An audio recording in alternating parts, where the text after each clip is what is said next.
اور حقیقت بھی یہی ہے. آپ کو پتا ہے کہ سیدنا عمر خود قادسیہ لڑنے کے لیے جا رہے تھے، کیونکہ یرموک سے زیادہ سخت جنگ قادسیہ کی ہوئی ہے. اس کی وجہ یہ تھی کہ جو رومن امپائر تھی نا، ان کے آج کی جس طرح آپ سمجھ لیں امریکہ، صدیوں سے وہ ورلڈ چیمپئن تھے، سپر پاور تھے. اگر ان کو کوئی چیلنج کرتی تھی تو پرشین امپائر کرتی تھی. لیکن وہ چونکہ چیمپئن تھے، ان کے فوجی مراد کے اور آسانیوں کے عادی ہو چکے ہوئے تھے. لیکن جو پرشین امپائر تھی نا، یہ چونکہ عرب کے نزدیک تھی، جس طرح عرب کے لوگ ٹف جنگجو تھے نا ریگستانوں کے، تو جو یہ فارس کے لوگ تھے نا، ایران کے، پرشین امپائر کے، یہ بھی ان کے لیول کے ٹف لوگ تھے. بلکہ ان کے پاس تو ہاتھی بھی تھے. عرب کے گھوڑے تو ہاتھی دیکھ کے بھاگ جاتے تھے. بڑی مشکل سے پھر مسلمانوں نے 8,500 مسلمانوں کی قربانی سے قادسیہ جیتی گئی ہے. وہ آپ عمر سیری سر دیکھیں تو آپ کو پتہ چلے قادسیہ کیا ہوئی ہے. تو نہج البلاغہ میں مولا علی کا ایک خطبہ موجود ہے، جو میں نے جو ہے مسئلہ 162A میں بیان کیا تھا. کلپ لاکھوں لوگوں نے دیکھا ہے. خلفائے ثلاثہ کی شان میں مولا علی کے خطبات، 5 خطبات.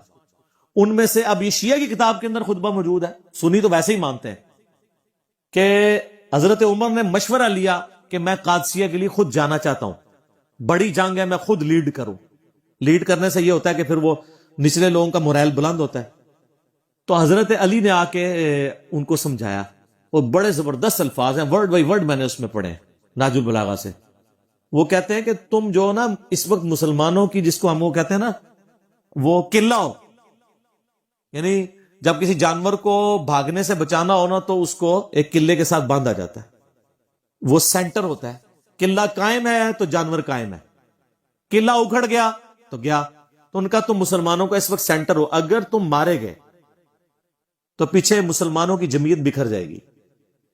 تم اپنی جگہ کسی اور کو بھیج دو. سعد بن ابی وقاص کو بھیجا گیا رضی اللہ تعالیٰ عنہ. خدا نہ خواستہ ہم نے شکست کھائی اس جنگ قادسیہ میں، تو ہم پیچھے سے اور کمک روانہ کر دیں گے عرب کے لوگوں کو جمع کر کے، تو پھر ایک اور مارکا لڑ لیں گے. کم از کم تم پیچھے ہوگے تو لوگوں کو جمع تو کر سکو گے، ورنہ مسلمانوں کو تو پہلی فکر یہ پڑ جائے گی خلیفہ ہی مارا گیا. جیسا کہ غزوہ احد میں نبی علیہ السلام کی شہادت کی خبر مشہور ہوئی تھی تو صحابہ میں بھگدڑ مچ گئی تھی. تو حضرت عمر نے مشورہ قبول کیا. تو سیدنا عمر نہیں گئے. سیدنا عمر کی ایک عادت تھی کہ وہ جتنے سینئر صحابہ ہیں نا، ان کو تھنک ٹینک کے طور پہ اپنے ساتھ رکھتے تھے. اس لیے آپ دیکھیں سعد ابن ابی وقاص نے جیسے ہی فتح کیا نا پرشیا، انہوں نے واپس بلا لیا ان کو کہ تمہارا مدینے میں ہونا ضروری ہے. ابو عبیدہ ابن جراح نے یرموک میں جب کامیابی حاصل کی تو ابو عبیدہ کو خط لکھا کہ واپس آ جاؤ. وہ تو طاعون کا مرض ہوا تو وہ شہید ہو گئے وہیں پہ طاعون کے مرض میں. تو سیدنا عمر جتنے سینئر اصحاب تھے نا، ان کو اپنے ساتھ مدینے میں رکھتے تھے تھنک ٹینک کے طور پہ کہ ان کے مشوروں سے چلنا ہے. یار دوسرا ان لوگوں نے اپنی زندگی میں تھوڑی جنگیں لڑی ہوئی تھی. خیبر آگو کس نے جتوایا ہے؟ مولا علی نے. خندق پہ کس نے فرنٹ سے لیڈ کیا ہے؟ مولا علی نے. بدر میں 20 سے زیادہ کافروں کے سردار کس نے قتل کیے ہیں؟ مولا علی نے. احد میں بھی. تو اتنی جنگیں تو لڑ چکے ہوئے تھے. خلفائے راشدین کے دور میں ان کا جنگ لڑنا کوئی ضروری نہیں تھا. ان کی تو پوری زندگی جنگوں سے عبارت تھی. اپنی زندگی کا گولڈن پیریڈ انہوں نے جنگوں میں. یار جوانی تو سب کو پیاری ہوتی ہے، ٹھیک ہے. حضور کی وفات کے وقت حضرت علی کی عمر پتہ کتنی تھی؟ 34 سال. اور جتنی آپ جنگی کارنامے سنتے ہیں وہ 34 سال سے پہلے کے تھے. میری 42 سال ہونے والی ہے، آپ اندازہ کر لیں. 34 سال میں خیبر ہو چکی ہوئی ہے. تو خیبر کب لڑی گئی؟ جب حضرت علی کی عمر 28 سال تھی. آلموسٹ 28 سال کی عمر میں انہوں نے ابن عبد الواد کو قتل کیا، جو 100 بندوں سے اکیلا لڑ لیتا تھا.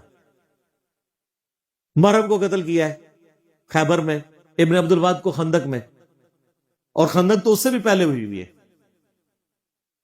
تو حضرت علی چونکہ تھنک ٹینک تھے، یعنی انٹیلیجنشیا آپ کہہ لیں. حضرت عمر کے دور میں چیف جسٹس تھے حجاز کے.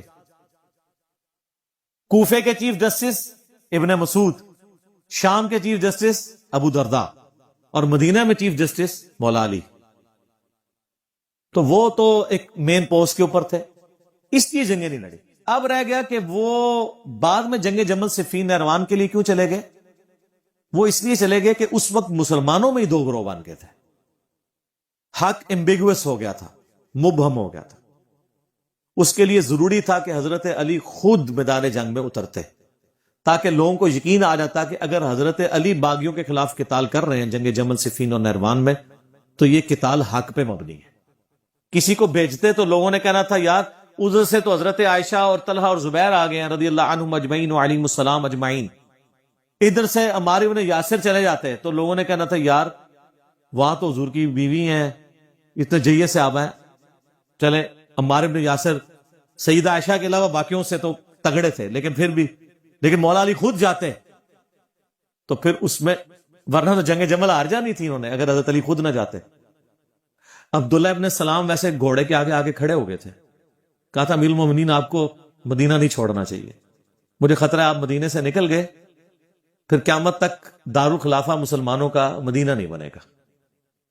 حضرت علی کو بھی اس بات کی، لیکن انہوں نے کہا کہ بات یہ ہے کہ اگر میں نہیں جاؤں گا تو یہ جو فتنہ ہے یہ اس سے بڑا فتنہ ہے جس کو دبانا ضروری ہے. تو پھر سیدنا علی وہ کہتے ہیں جی کوفے دارالخلافہ شفٹ کر دیا، تو آپ مدینے میں رہنے دیتے تو مدینے میں رہتے نا. قصاص عثمان کے لیے آپ مجھے پاکستان میں بتائیں، یہاں پہ بھی دھرنا دینے والوں کو اتنی تمیز ہے کہ دھرنا کدھر دیتے ہیں؟ پشاور میں دیتے ہیں، کراچی میں، اسلام آباد میں. کیوں؟ کیپٹل سٹی ہے. تو خلفائے راشدین کے دور میں کیپٹل سٹی کون سا تھا؟ مدینہ. لیکن دھرنا دینے والے بصرہ اور کوفہ پہنچ گئے،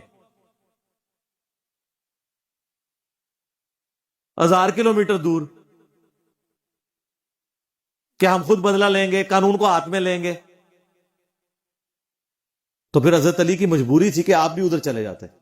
پھر کوفہ ایک فوجی چھاونی تھی جہاں سے سب کو کنٹرول کیا جا سکتا تھا، رومن امپائر کو بھی جو گر چکی تھی اور پرشین کو بھی. وہ سینٹر میں، اس لیے حضرت عمر نے اپنے دور میں سے فوجی چھاونی ڈکلیئر کیا تھا. بہرحال پھر حضرت علی کے جانے کی وجہ سے یہ معاملات سیدھے ہوئے، تو ان کی مجبوری تھی جانا، ورنہ لوگوں کے لیے معاملات ایمبیگوس ہو جانے تھے. آج تک نہیں لوگوں کو سمجھ آ رہی. تو اس زمانے میں جنہوں نے لڑنا تھا انہوں نے کیا لڑنا تھا؟ صحیح بخاری میں موجود ہے نا، حضرت عمار بن یاسر کو مولا علی نے بھیجا.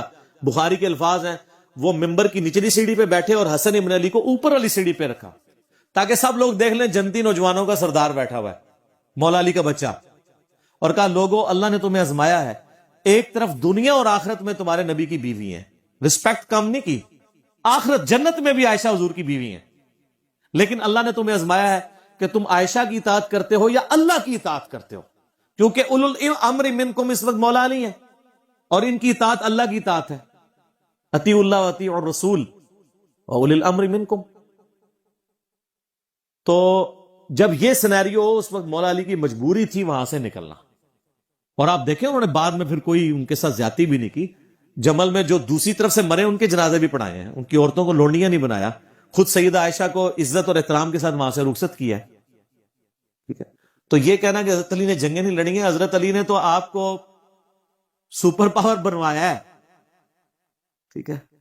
اس کے بعد بھی سب کچھ بنا کے آپ کے حوالے کیا ہے، تو آرٹیکل پھر بھی نہیں سامنے آ گیا.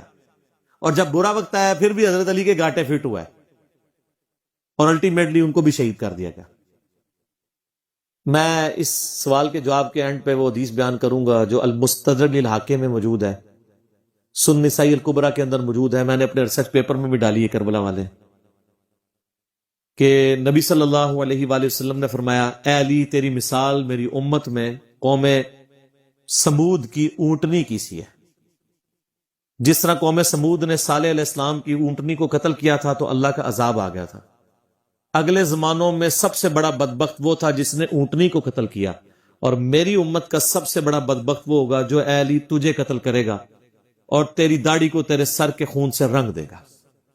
استغفر اللہ واتوب الیہ.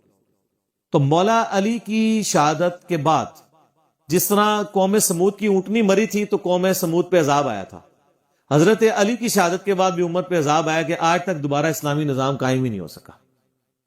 آج آپ جتنی حکمرانوں کو گالیاں نکالتے ہیں اور آپ جناب 1400 سال سے دعا مانگ رہے ہیں اللہ عمر جیسا حکمران نصیب فرما، تو ہماری دعا ہوں تک نہیں قبول ہو رہی ہے. کام بھی بڑا بڑا پایا ہے.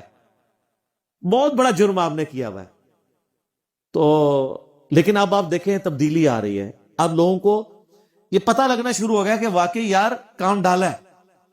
اور یہ تبدیلی اسی دور میں کیوں آئی ہے؟ پہلے تو یہ نہیں تھی.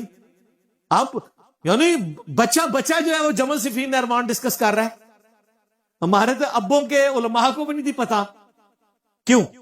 اسلام کی دہشت ثانیہ کے لیے ضروری ہے کہ امام مہدی کے آنے سے پہلے لوگوں کو جمل صفین نہروان سمجھ آئے اور اہل بیت کا مقام سمجھو. ورنہ جب آ کے حضرت امام مہدی کی یوٹیوب پہ ویڈیوز چڑھنی ہے کہ علی حق پہ ہے تو انہوں نے کہنا یہ شیعہ ہے، تو کہاں سے ان کی بیعت کرنی ہے؟ ان سے پہلے ہی کام ختم ہو چکا ہوگا ہماری ویڈیوز کی برکت سے. یا جدھر لوگ آپ عرب میں چلے جائیں، عدنان ابراہیم ہے، سنی ہے، اکیلے بندے نے تل پٹ کر کے رکھ دی ہر چیز. صحیح فصیح اللسان عربی زبان میں ان کی ویڈیوز رکھی ہیں، انگلش سب ٹائٹل میں آپ کو ملیں گی. حالانکہ ٹائی لگاتا ہے وہ بندہ. فلسطین کے پناہ گزین کیمپوں میں اس کی پرورش ہوئی ہوئی ہے، دنیاوی طور پہ بھی وہ پی ایچ ڈی ہے. اور آپ ذرا خلافت و ملوکیت کے اوپر، وہ تو مودودی صاحب کو کی کتابوں کو کوٹ کرتا ہے، الخلافہ والملک. آپ بتا عربی میں ترجمہ ہوا ہے خلافت و ملوکیت کا الخلافہ والملک کے نام سے. تو ہر جگہ آواز اٹھی ہوئی ہے پوری دنیا کے اندر. اور آپ دیکھیں یہ وہ آواز تھی جسے صدیوں تک حکمرانوں نے دبایا ہے، پھر بھی اٹھ گئی ہے. اور جس کے اوپر اربوں ریال لگ رہے ہیں، اینڈ رزلٹ زیرو ہے.